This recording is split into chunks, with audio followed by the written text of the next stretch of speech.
सब हमारा मेरा 12 वर्ष बीत गए। अगर हम फिर ऐसे सिया भरोड़ा से आपस हो तो तोरा साथ तू जे कहवा से कह सकै छी। तू चलवा सूता के तू की करबे से पहले बता। हे दुआर एक चेला सुनिए बात में कौन चक्की के हाथ देख कर जरा हम पातर है।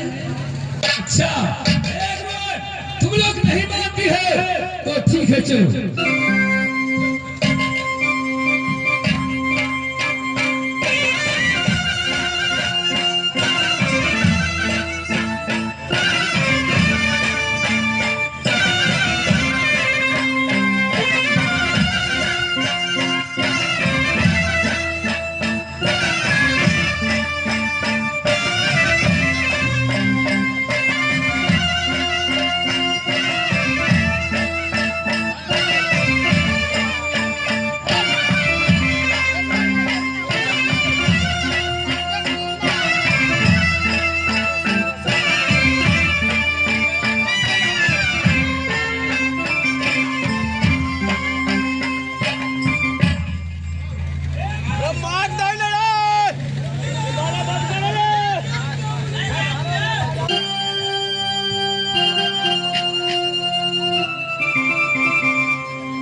गौरी